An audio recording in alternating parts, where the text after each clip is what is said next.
Yes, a little recap video. So I'm gonna start with the language learning things because that's the most interesting to me actually. But yeah, um, so first of all, I realized that I've kind of reached a plateau, that I'm not really moving forward anymore because I've gotten more comfortable and can use the language more. But I was like, yeah, but I don't progress. It's 38 days now. It's time to start progressing. And he talked about it in Fluent in 3 months, that when you reach a plateau, like the way I have been learning Japanese up until now has been working great for me. But now, I continue studying the same way, mainly my flashcards, try to listen a little bit, not as much as I should. But that worked to get me here, but it doesn't take me further. So, okay, now I need to change the way I study. So I'm thinking I will actually start doing more grammar now because now I can talk and I'm confident with that. So now I have a basis. So now I can start put the grammar into the basis and elevate my language a bit. So that's my current plan. And also I know I showed you these questions with the text, and when they ask me these questions, I'm supposed to say these ones. But I threw that idea in the trash. Like I think it's a great thing, but maybe it just doesn't work for me. And I know that sounds like a lame excuse, and maybe it is. I do not know, but I'm so like so many times, maybe literally 50 times, I have been asked these questions and I've already answered them. And in karate, we have this saying that if you make a move incorrectly 1,000 times, it will take you 2,000 times to learn to do it correctly. So I've already started answering these questions in different ways. So then to start with a new way, it's hard because I go into those old patterns. And yeah, I still think it's a great tip, and I think it's maybe even better if you are more of a beginner in a language. I already knew enough Japanese to, I don't know, or maybe this just didn't fit me as a person. I don't know. I thought it would, but anyways, but I realized this is not working. It's giving me anxiety, and I've tried it. It doesn't really work. It's like, yeah, but I will just not do it then. There's no time. There's no point with putting time and effort into something that's not working. I've tried it. I've given it a shot. It does not work for me, and then I will move on to something else. But I'm very interested to try the same method when I start learning French more seriously, when I get back home, and see if it's different, because I'm extremely beginner in French. So maybe it will be more useful to me in that situation. Yeah. And other thing about language learning is that I've realized it takes effort from me. No, but like specifically when speaking to people, because they like I was walking and there was two women out with their dogs, and they said, "Ah, good morning," and they were, eh?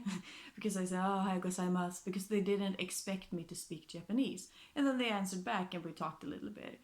Um, it was like they don't expect me to talk, so they don't initiate conversation generally. Or like this lady back in Kushiro, in the little store, because I tried to speak and she tried to speak and I didn't understand, and then she just gave up.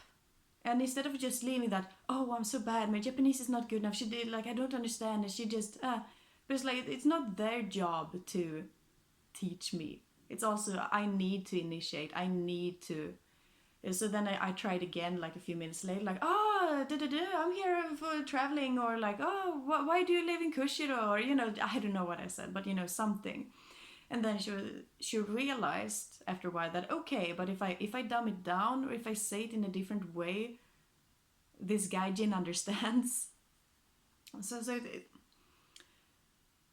because he also said about it in Fluent in 3 months. But the only people, like the best people you have to teach your language are your parents. When you're a child, because you most often two people that have unlimited time and attention to give to you, and that, like, oh, you say it incorrectly, but they try again, and they listen, and they're attentive, and they have very much patience with your bad language skills, because you're a very small child.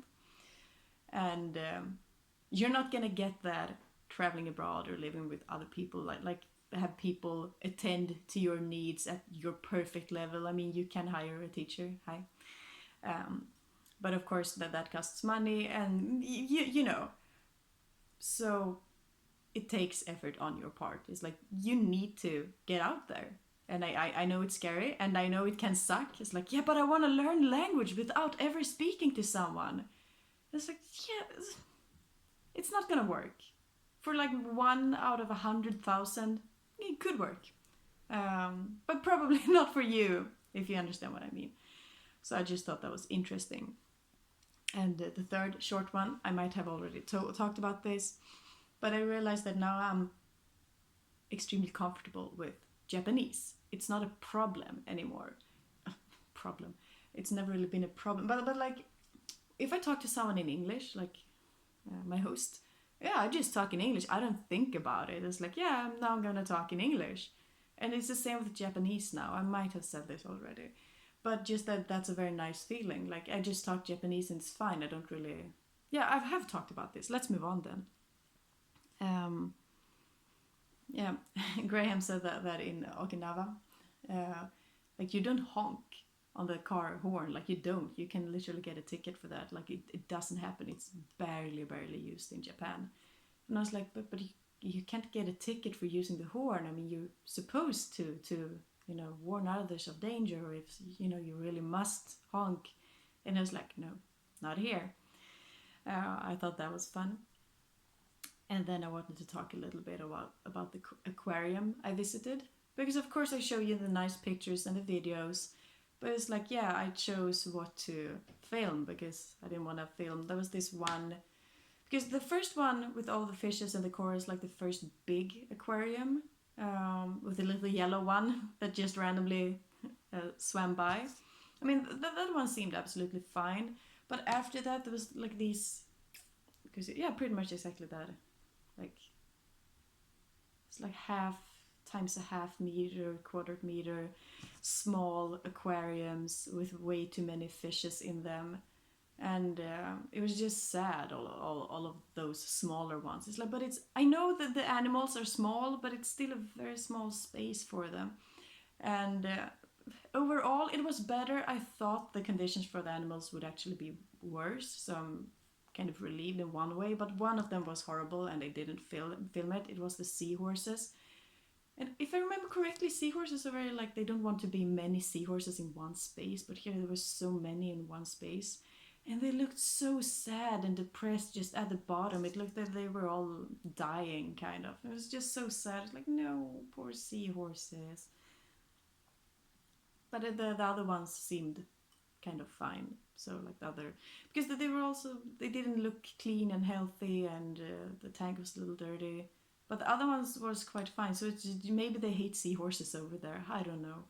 I've been thinking about actually writing to them. Like, hey, can you just... clean up the seahorses tank, please. Do something for the seahorses, please. And then another bad thing was when I went outside, there was like this turtle pool. It was like, I would look inside, and what it was yeah, kind of like this. So, and all this is like the pool area, and then they had like a little beach area where they could go up. And you know, this was so... Oh well, I can't really move the phone. But kind of like the living room here, but more narrower and longer. But I was so sad because there were so many turtles, like 30 of them. I don't know, 30, 20 maybe. I don't know, but it was a lot. It was more than 10, definitely. So 20, 30 turtles just crammed in there with this teeny tiny little beach. It's like, oh, that's so sad. And, you know, they don't... Like, I did an education about this. And the worst things also, which I never film and makes me so depressed, like these animal stores that they have here.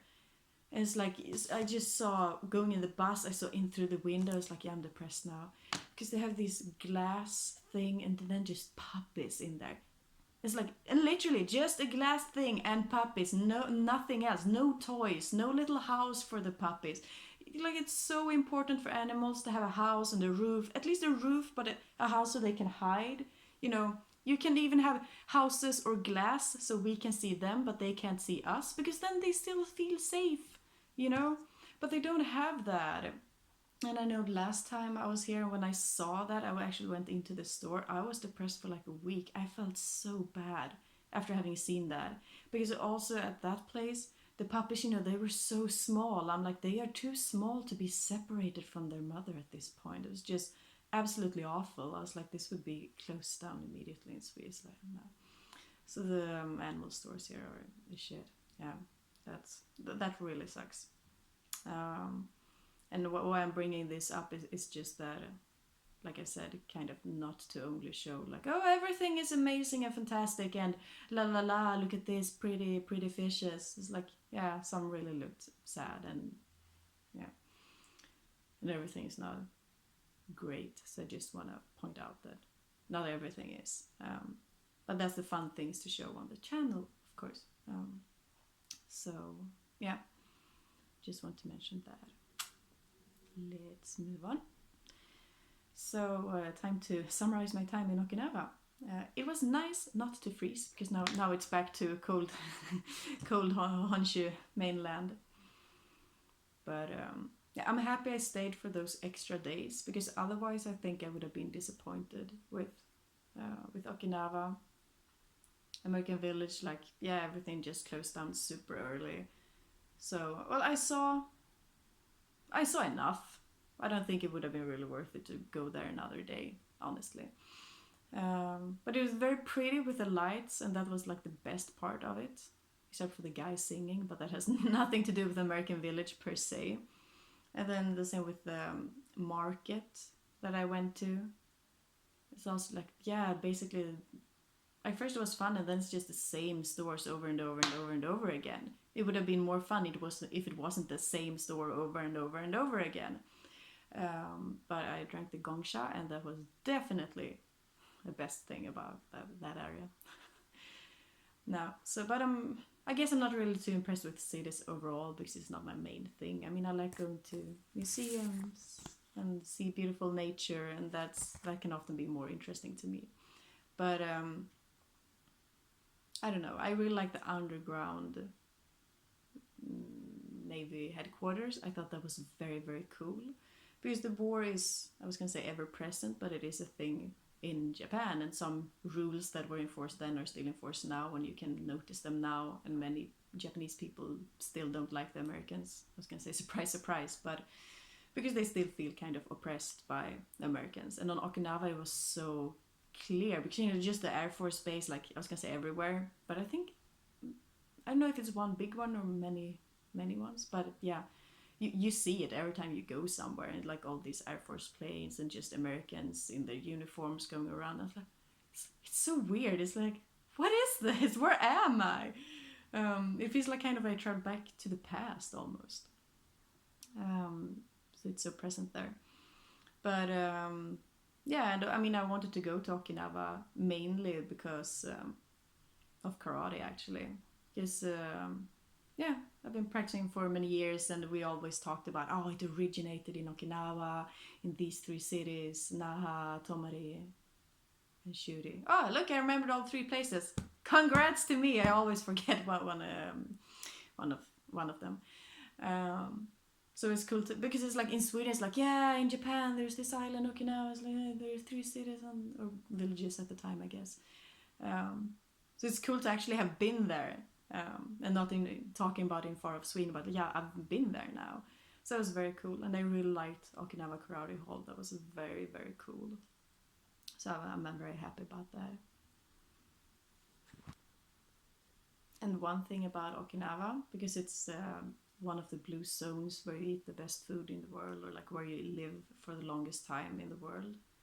Well, I have also always assumed that it has to do with the food, but I talked about it with Graham, and he said like, nah, it's not really the food, but just that in Okinawa generally, when the Japanese grow up, like they have this close group of, this is my family, these are my neighbors, these are my friends, these are my cousins, and like you're a very strong group, and you stick together throughout life. And he said that he thinks it has more to do with that you have this, always have this support and this kind of little community, that is always there for you all the time, and that has a bigger impact.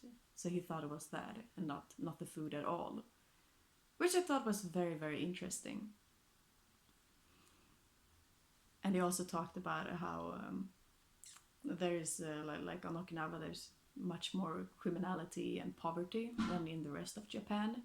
And then he said that studies have been made that in countries that are countries, but well, this place technically, places that are like warmer or like too warm. I'm Swedish, but they are warmer, that people's motivations sink, and you can see not only like in Okinawa, but in other like states in America and other countries as well, how when it's just too warm, that criminality increases and poverty increases and motivation and things like that gets lower. And I thought that was interesting because I immediately thought of Cyprus, because that was my first thought almost landing in Okinawa. It's like, yeah, I get the Cyprus feel, you know. The summer, people just walking around and it's just nice, and there's palm trees. Because in Cyprus I got the same feeling, like, yeah, no one really cares about anything, especially not the Cyprus people. Yeah, I'm so scarred from my Cyprus trip. If you listen to my podcast, you know what I'm talking about. Worst trip. I'm traumatized. I can't talk about Cyprus without dreaming nightmares about Cyprus. So maybe I will dream literal nightmares about it tonight, because it just, when I think too much of it, I was like... but it's like, yeah, I saw a lot of people taking drugs. I saw a lot of poverty and people not caring. I was like, yeah, and it's also warmer there, kind of here, like the climate is kind of similar, I suppose. So I thought that was very interesting. Doesn't have much to do about Japan, but yeah, now you know. So let's fly away from Okinawa, which I have done. And speaking of flights, I'm so happy I will not fly anymore, because I was planning to take the boat, and I could take the boat from Okinawa up, and Graham said, oh, it will be 25 hours, but up, like the route he was talking about, that was to Fukuoka. It's like, no, I need to go more up. And that route is like, okay, it's 25 hours. How much more can it take to go that little? Because the long part is from Okinawa to mainland. So it's like, how long can take from get here? Here. Yeah, this one would be 45 hours. 45 hours? Because then I realized, okay, because this I realized when I was in Okinawa with the diving instructor. He helped me. I called him up, like, please come help me. Because it's all in Japanese. Like, I could not have fixed the ferry thing by myself. It's like, okay, I would kind of have it, because it was like 7 in the evening. It's like, yeah, I would kind of need to go today if I'm gonna be here, like literally here, yesterday. So it's like, aha. But there were no ferries at all that day or the next day. So I was like, yeah, guess I will take the plane then. It's a funny thing with the plane, because this worries me. I realized this yesterday, because when I flew to Japan, like in the Swedish control, they wanted to, it was something with my camera. I don't know what it was, but they wanted to look at my camera. They were not happy with my camera, but then they let me through, and I was like, what was the problem with my camera? And then other flight was completely fine. And then the third flight, they were like, no, your camera batteries. I was like, yes. So I couldn't have the spare camera batteries in my camera bag. They wanted me to have them on my like hand luggage on the plane. It's like, okay. So then it's like, okay, that's the problem with the camera batteries. And now flying here, they so I thought it was the camera batteries, so I had taken them separately. So I was like, da. And then they had the little bag they wanted to look through. I was like, what is it now? And so I was like, oh, I have some omiyage. Like, is it the chocolate because it's food? But it's been fine. And is it because I stole some corals from Okinawa? Am I not allowed to do that? I want to have some corals and shells with me home, please. Don't take my corals, god damn it. But it wasn't the corals either. But he was really interested in my omiyage bag. And I was like, oh yeah, I have a toy gun. Because one of the host families I'm gonna stay with, we've really been talking a lot, and they have a son. He's like 10. I was like, what do boys like? And I was like, yeah, toy guns. Because it's with these, it's not rubber. I don't know, but you know, like plastical safe ones. You know, they don't, obviously not a real weapon. But I was like, oh yeah, it's a toy gun. And he was like, can I look? I was like, no. Yeah, I said, of course. So then he opened it up, and I was like, Yeah, it's fine. And just said to his cousin, yeah, it's a toy, it's a toy. I was like, obviously it's a toy. You think I would bring a gun on an airplane? You think I'm crazy? And just, like that, just hoping it would go through security. I don't know. But my point here, which really, really worries me, and what I do not like, is that it's so different in the rules and regulations here.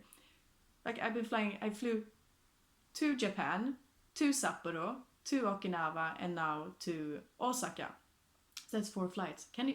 In a month, I've been flying 4 times. That's way too many times to fly in 1 month. And I'm so happy I'm not gonna fly anything more, because now I can get around with buses and Shinkansen and trains. Because it's just a stress. I prefer the buses and trains, honestly. If I didn't have all my bags, I think it would be fine. But now it's just a hassle. I don't like it. So I'm so happy with that. I've been flying way too much, and in a way I thought, oh, it's gonna be fun to go all these different places in Japan, do. But it's actually been, well, I mean, it's been fun, but it's also this stress. Like, okay, I'm for 3-4 days, then next place, 3-4 days, next place, 3-4 days, next place. So it's very nice actually to be able to stay like pretty much. Well, I've been here for 5 weeks, but let's say I've been here for 4 weeks just to make it easier. So I've been here for 4 weeks with 6 different places. Well, not counting the other hotel things, because then technically I've been in 6 places. But no, I've been in 8 places. And so it's like 4.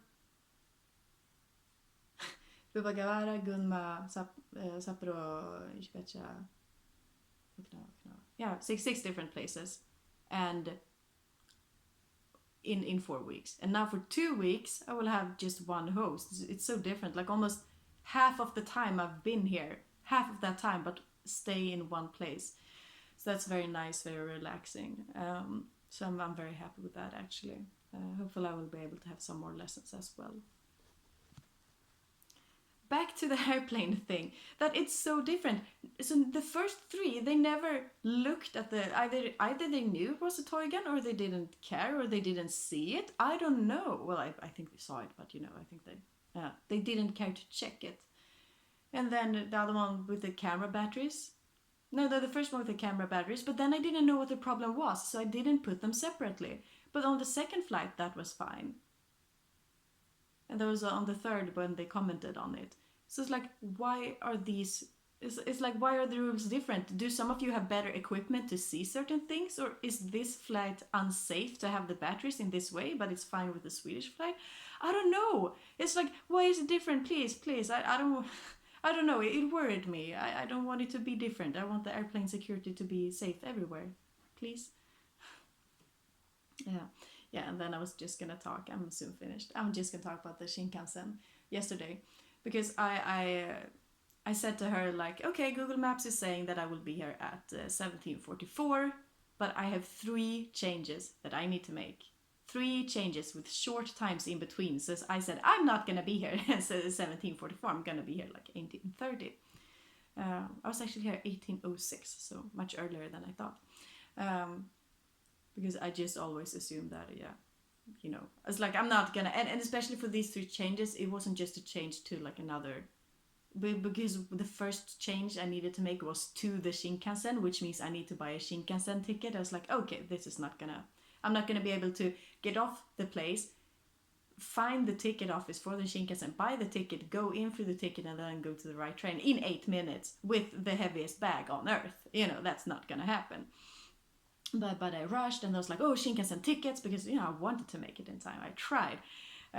So I bought the Shinkansen ticket, great, and then I tried to walk in through the ticket again, and it was like, fuck you, and I was like, come on, and it was like, fuck you, and I was like, come on, and then the guy came up like, hello, foreigner. I see you stupid. No, he was very nice. But yeah, I was kind of, because it said I needed a fare ticket. I was like, but when you buy a train, I buy a train ticket from this place to this place. I bought the ticket. I bought the expensive fucking Shinkansen ticket. Why can't I go to this place with the expensive Shinkansen ticket that I bought? Fuck you. It's like, no, you need a fare ticket. So I need to pay for going to that place and for a Shinkansen ticket. Like, what the fuck? What is that? Someone who understands Japan. I'm getting upset here. I notice. Someone that understands Japan. Please explain to me why is this? Why? Because if I just would have needed the fare ticket, then I would just have bought. Like, then I would have gone on to the normal train, I guess. Like the normal train and not pay extra for the Shinkansen. If I needed to pay the fucking fare anyways, it's like, why do I need to pay twice? Fuck off! So that pissed me off. And the thing was, because then I don't know what to do. I know how to get the Shinkansen ticket. Now I even did it. I did it by the machine. Well, just kidding. I panicked at the machine because it literally would not let me buy the ticket. There were two foreigners like, do you need help? I was like, yeah, thank you. I do need help. And then he was like, you did incorrectly here. Because when it says, do you have a reservation? Which I of course don't. You're supposed to click yes to be able to buy the ticket. What the fuck? Because this is not my fault, because it literally did not make sense. All of the options, I tried like 3-4 different ones trying to buy the Shinkansen ticket. All of them, null. Like, didn't work. So it's like, makes no sense. Anyway, so I was like, thank you so much. Because then I would still have made it in time with that first Shinkansen. But no. And then this guy said, no, you need to buy the other fare ticket, which means I need to stand in this line. Wait. And there, I had to stand. I was like, yeah, okay, I'm definitely not going to be able to make this Shinkansen that goes in 3 minutes. I cried. I was very upset. Because I didn't want to be here too late, and I didn't want to be bothered to her since she was going to pick me up, like things like that. Because if it would have been earlier, like if I would have arrived here at like 1 or something, it's like, yeah, but she's not going to be here in a few hours, that's fine. But then I just feel stressed about it. But yeah, so I bought the fare ticket thing and then got on the Shinkansen. And also standing in this line, it says on this motherfucking thing here, I'm pissed off about this. This happened yesterday, I'm still bitter. But it said that, if you have an oversized baggage, aka my big bag, definitely oversized, you need to pay like extra at the reservation at like the ticket office thingy, because otherwise you will get a fine or something of 1,000 yen. I was like, it's 1,000 yen, you know, it's like, yeah, fine, whatever. So it's like, take my money. Because I thought she would fix it or she would mention it. Like, obviously, I don't even know how to get the ticket. Of course, you need to tell me this reservation thing. You can see that I have the biggest bag on earth, but you didn't say anything or do anything, because I thought it was like maybe included in the ticket or something, because I don't know. And yeah, Victoria, you could have asked, yes, but obviously I don't know anything, so it feels like it's more on her, like her responsibility to see, okay, she doesn't know. Oh, do you know that for your big bag you need, because we had the conversation in Japanese, so it was fine. So she could just have said that, but she didn't. So then I got on the Shinkansen, and and when the Shinkansen arrived, I think this was the Shinkansen. I'm not 100% sure, but I think it was the Shinkansen. So on the car, it said, reserved. And then the next one reserved, and the next one reserved, and the next one reserved, because I had a non-reserved ticket, like I didn't have a designated seat. It's like, yeah, okay, I've walked now. The train has stopped. It's, you know, it's not going to stay here on this platform for too long. So I just walked a few more cars. Reserved. It's like, I don't have time. So I just went in and I was like, sat down in a seat, put my bag. So like a bag place where I could put the bag. And I was like, yeah. So it took me like 1 hour, and I don't know, I just felt very anxious and bad the entire ride. It was like, I'm in a non-reserved seat, and if they tell me I can't be here, absolutely I will leave. I want to get out of here, but I don't know where they are. I can't go around searching for them, you know, forever. Legends say she's still searching, walking around the platforms of Japan. It's like, I don't have time to do that. Then I was also worried about this big luggage thing, because it would be cheaper if I would have done it like at the office, but yet she didn't talk about it when I ordered the Shinkansen ticket. I didn't see that it was an option. So it's like, so then how am I supposed to do? But no one told me, so I got away. So that's good. But I did feel anxious the whole time. So I don't know. Man, yeah. But now I'm here, so now it feels much better.